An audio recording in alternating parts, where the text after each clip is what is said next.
मां त्रिपुर सुंदरी की,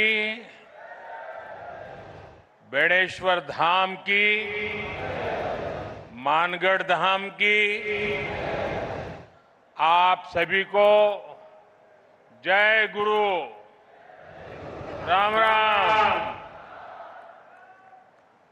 राज्यपाल श्रीमान हरिभाऊ बागड़े जी, यहाँ के लोकप्रिय मुख्यमंत्री श्री भजनलाल शर्मा जी, पूर्व मुख्यमंत्री बहन वसुंधरा राजे जी, मंत्रिमंडल में मेरे सहयोगी प्रहलाद जोशी जी, जोधपुर से हमारे साथ जुड़ रहे भाई गजेंद्र सिंह शेखावत जी, अश्विनी वैष्णव जी, बीकानेर से हमारे साथ जुड़ रहे श्रीमान अर्जुनराम मेघवाल जी, यहां उपस्थित उप मुख्यमंत्री प्रेमचंद बैरवा जी, दिया कुमारी जी, भाजपा के प्रदेश अध्यक्ष श्रीमान मदन राठौड़ जी, राजस्थान सरकार के मंत्रीगण, अन्य सभी महानुभाव, भाई और बहनों, आज नवरात्र के चौथे दिन मुझे बांसवाड़ा में मां त्रिपुर सुंदरी की धरती पर आने का सौभाग्य मिला है। मुझे कांठल और वागड़ की गंगा मानी जाने वाली माही मां के भी दर्शन हुए। माही का पानी हमारे आदिवासी भाई बहनों के संघर्ष और उनकी जीवटता का प्रतीक है। महानायक गोविंद गुरु जी के प्रेरणादायी नेतृत्व ने जो अलग जगाई, माही का पवित्र जल उस महागाथा का साक्षी है। मैं मां त्रिपुरा सुंदरी और मां माही को श्रद्धापूर्वक नमन करता हूं। साथियों, साधना और शौर्य की धरती से मैं महाराणा प्रताप, राजा बांसिया भील, उनको श्रद्धापूर्वक उनका पुण्य स्मरण करता हूं और उन्हें नमन करता हूं। साथियों, नवरात्रि में हम शक्ति के 9 स्वरूपों की पूजा करते हैं और आज यहां ऊर्जा शक्ति यानी बिजली उत्पादन से जुड़ा इतना बड़ा आयोजन हो रहा है। राजस्थान की धरती से आज बिजली क्षेत्र में भारत के सामर्थ्य का एक नया अध्याय लिखा जा रहा है। आज राजस्थान, मध्य प्रदेश, आंध्र प्रदेश, कर्नाटका और महाराष्ट्र में 90,000 करोड़ रुपए से ज्यादा के बिजली प्रोजेक्ट शुरू हुए हैं। 90,000 करोड़ रुपया से ज्यादा के प्रोजेक्ट्स एक साथ शुरू होना ये दिखाता है कि देश आज बिजली की रफ्तार से आगे बढ़ रहा है और इस रफ्तार में देश के सभी हिस्से शामिल हैं। हर राज्य को प्राथमिकता दी जा रही है। यहां राजस्थान में भी क्लीन एनर्जी प्रोजेक्ट और ट्रांसमिशन लाइन की आधारशिला रखी गई है। बांसवाड़ा में राजस्थान एटॉमिक पावर प्रोजेक्ट का शिलान्यास हुआ है। यहां सोलर एनर्जी प्रोजेक्ट का उद्घाटन भी हुआ है। यानी सोलर ऊर्जा से लेकर परमाणु ऊर्जा तक देश अपनी बिजली उत्पादन क्षमता को नई ऊंचाई तक लेकर जा रहा है। साथियों, आज तकनीक और उद्योगों के जमाने में विकास की गाड़ी बिजली से ही दौड़ती है। बिजली है तो उजाला है, बिजली है तो गति है, बिजली है तो प्रगति है, बिजली है तो दूरियां मिटती हैं और बिजली है तो दुनिया हमारे पास है। लेकिन मेरे भाइयों बहनों, हमारे देश में कांग्रेस की सरकार ने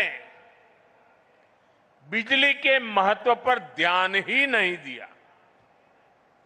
जब 2014 में आपने मुझे सेवा का अवसर दिया और जब मैंने दायित्व संभाला तो देश के 2.5 करोड़ घर ऐसे थे जहां बिजली का कनेक्शन नहीं था। आजादी के 70 साल बाद भी देश के 18,000 गांवों में बिजली का खंभा तक नहीं लगा था।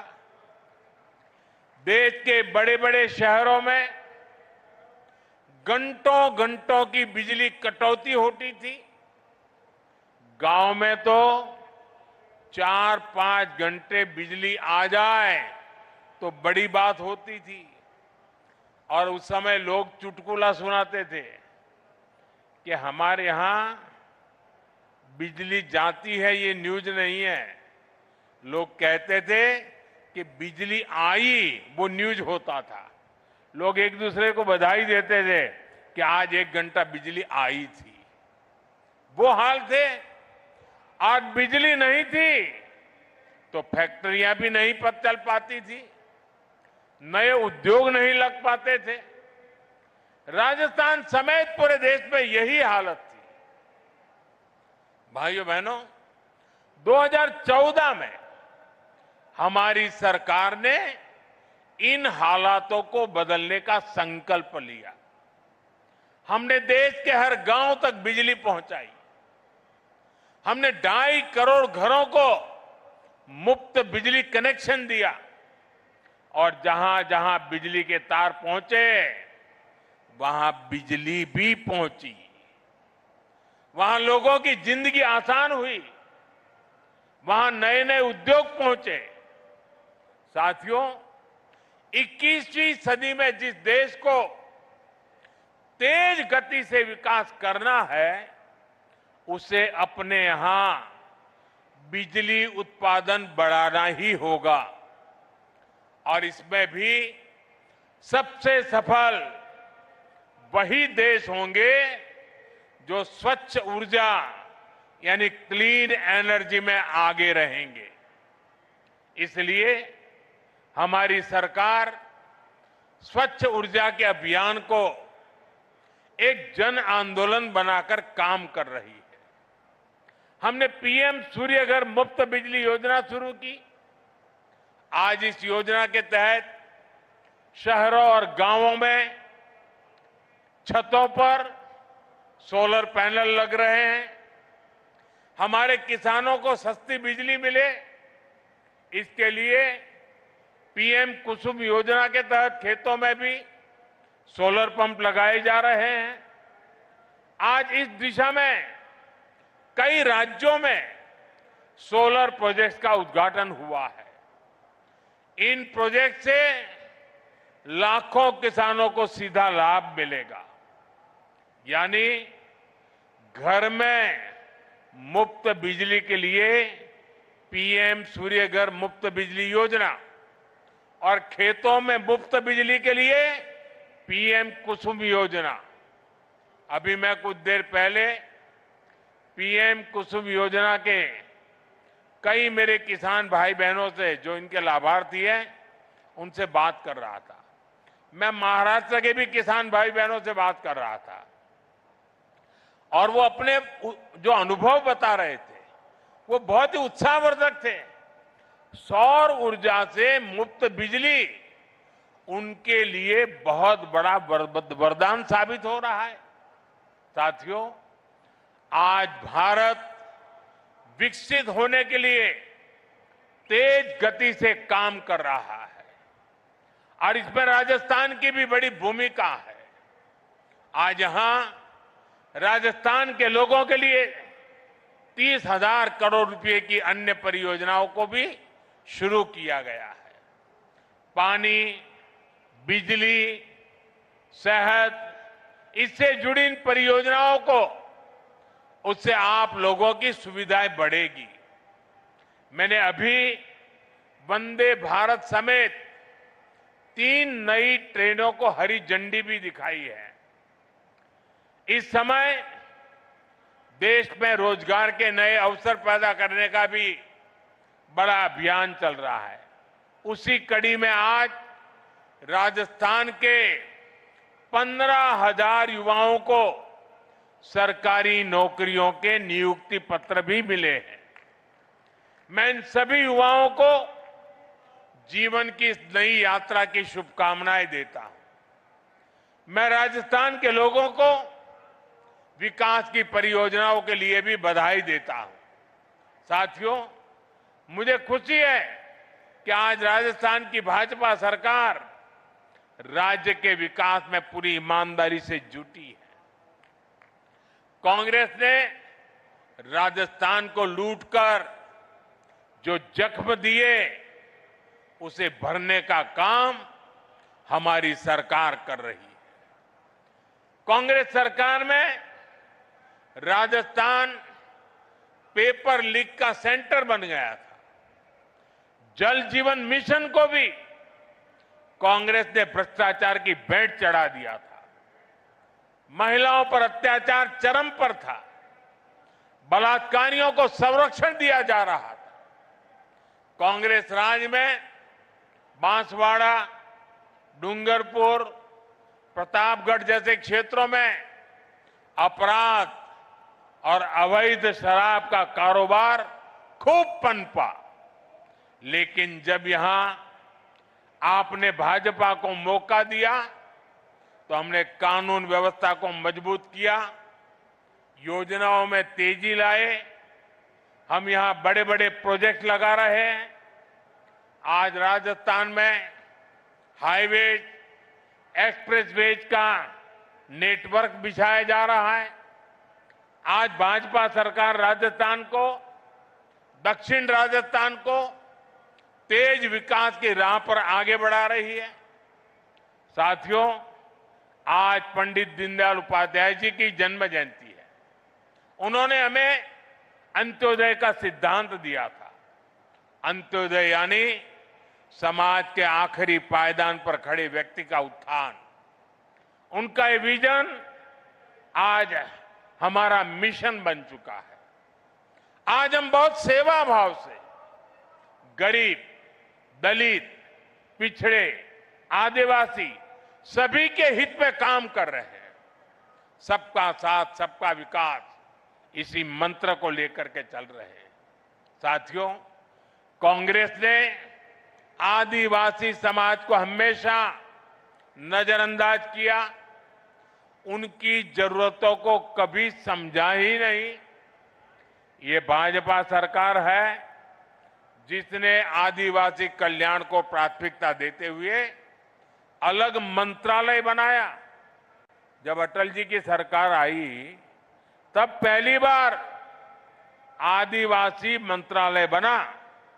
उसके पहले इतने दशक चले गए, इतने बड़े महान नेता पैदा हो गए, लेकिन आदिवासियों के लिए एक अलग मंत्रालय नहीं बना। ये भाजपा सरकार आई, जब अटल जी आए तब बना। कांग्रेस के दौर में कोई कल्पना भी नहीं कर सकता था कि आदिवासी अंचल में इतने बड़े प्रोजेक्ट्स आएंगे। आज भाजपा सरकार में वो सब कुछ संभव है। अभी हमने मध्य प्रदेश के धार में एक बहुत बड़ा पीएम मित्र पार्क शुरू किया है और ये भी आदिवासी क्षेत्र है। इससे आदिवासी किसानों को, कपास उत्पादक किसानों को बहुत बड़ा लाभ होने वाला है। साथियों, भाजपा के प्रयासों से ही आज गरीब आदिवासी परिवार की बेटी आदरणीय द्रौपदी मुर्मू जी देश की राष्ट्रपति बनी है। और राष्ट्रपति जी ने ही आदिवासियों में भी अति पिछड़े आदिवासी समाज का विषय उठाया था। उनकी प्रेरणा से ही हमने पीएम जनमन योजना शुरू की है। इसके तहत आदिवासियों में भी अति पिछड़े समाज को प्राथमिकता दी जा रही है।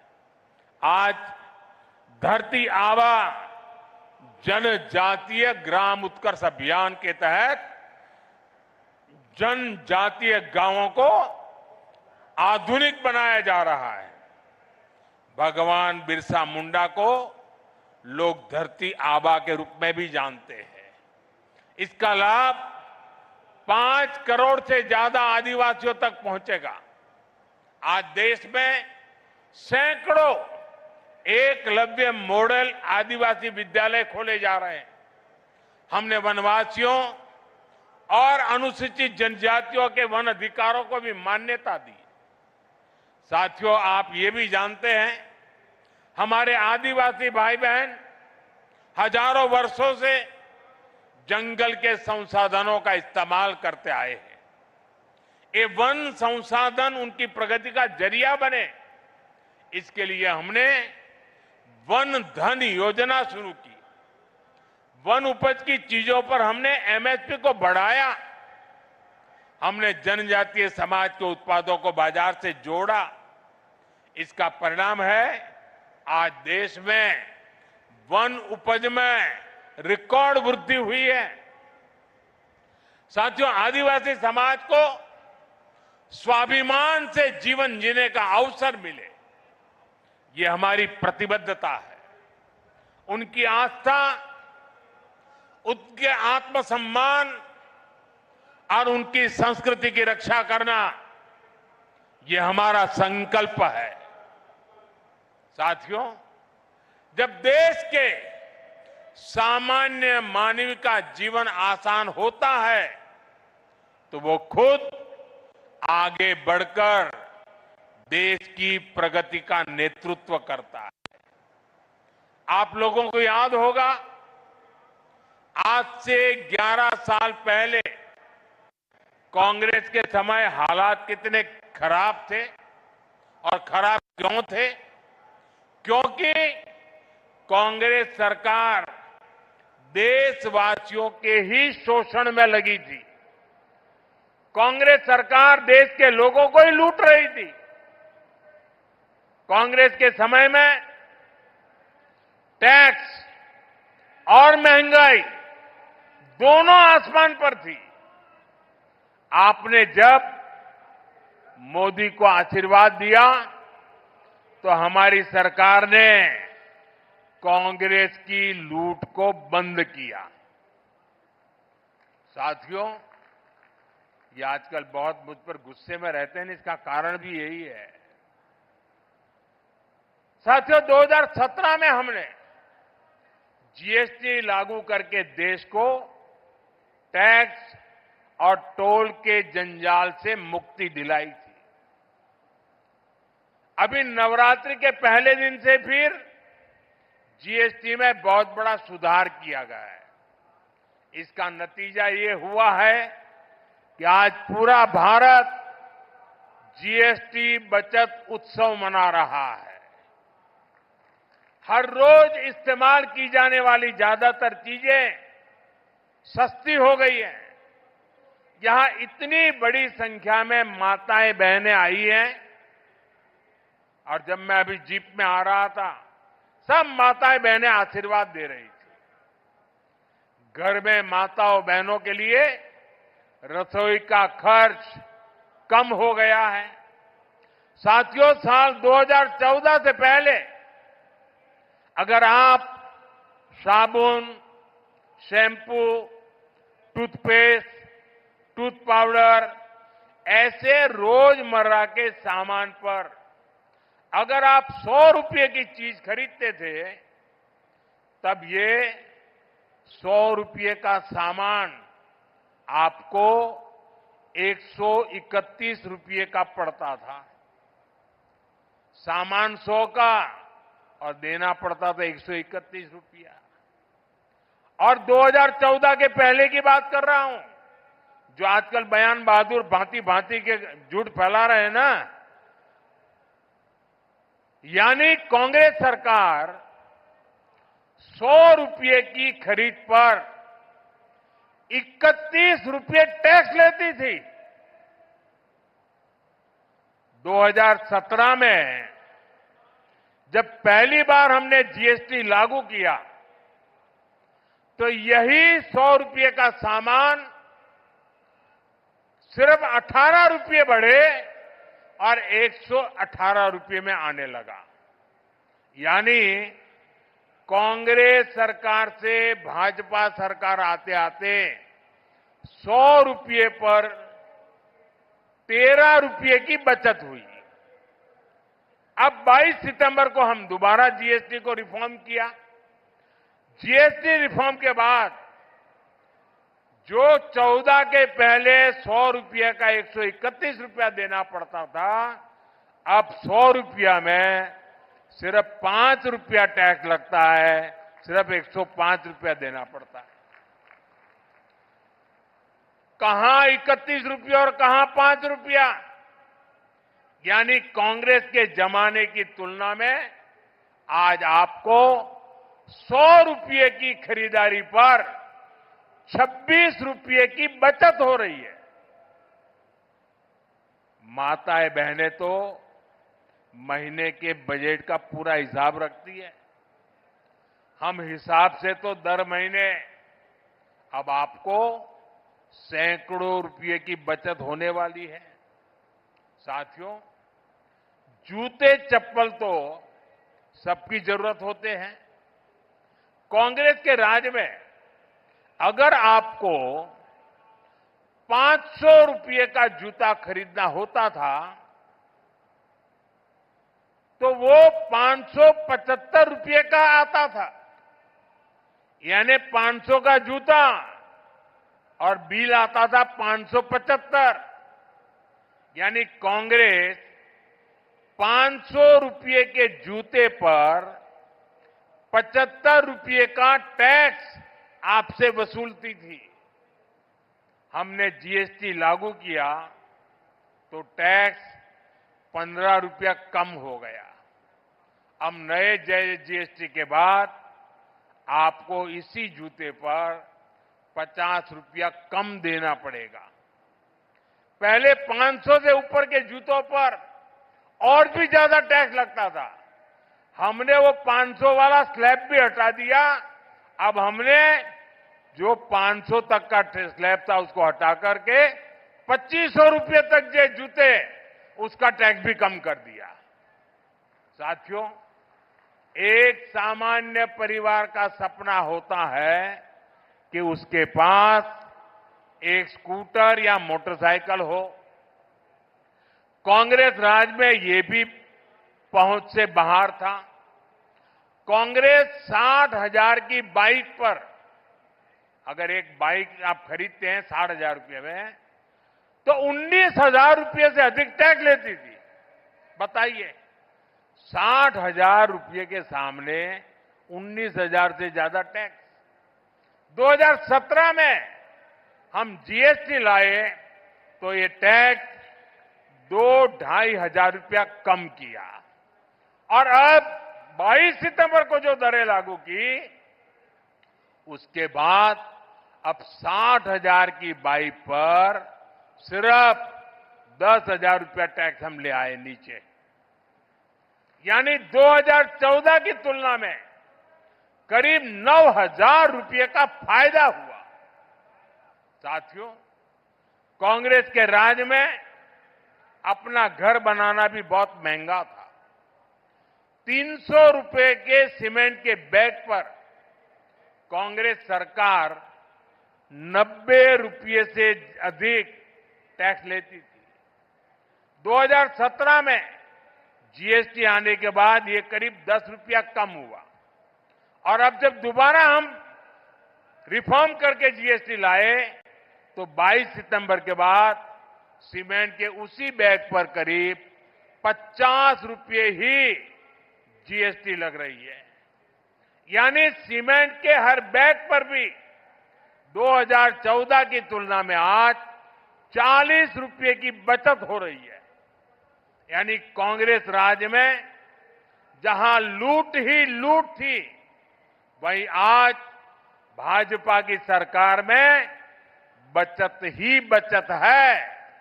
और तभी तो देश जीएसटी बचत उत्सव मना रहा है और जीएसटी बचत उत्सव को पूरे देश में मनाया जा रहा है। लेकिन भाइयों बहनों, ये जीएसटी बचत उत्सव तो चल रहा है, लेकिन हमारा एक और लक्ष्य है, आत्मनिर्भर भारत का। हम किसी और पर निर्भर न रहें, ये अब बहुत आवश्यक है। और उसका रास्ता जाता है स्वदेशी के मंत्र से, और इसलिए हमें स्वदेशी के मंत्र को भूलना नहीं है। मैं आप सबसे आग्रह करूंगा, और राजस्थान में और देश के कोने कोने में जो लोग मुझे सुन रहे हैं, उन सबसे भी आग्रह करूंगा, खास करके मेरे दुकानदार व्यापारियों से आग्रह करूंगा, हम जो बेचेंगे वो स्वदेशी ही बेचेंगे। और मैं देशवासियों से आग्रह करूंगा, हम जो खरीदेंगे वो भी स्वदेशी ही खरीदेंगे। हम दुकानदार को पूछेंगे, बताओ भाई ये स्वदेशी है कि नहीं है? और मेरी तो स्वदेशी की व्याख्या बहुत सिंपल है, कंपनी दुनिया के किसी भी देश की क्यों न हो, ब्रांड दुनिया के किसी भी देश की क्यों न हो, लेकिन वो हिंदुस्तान में बनने वाला होना चाहिए, हिंदुस्तान के मेरे नौजवानों की मेहनत से बना हुआ होना चाहिए, मेरे देश के लोगों के पसीने की उसमें महक हो, उसमें मेरे देश की मिट्टी की महक हो। मेरे लिए वो सब स्वदेशी है। और इसलिए मैं सभी व्यापारियों को कहता हूं, दुकान पे एक बोर्ड लगाइए, गर्व से कहो ये स्वदेशी है।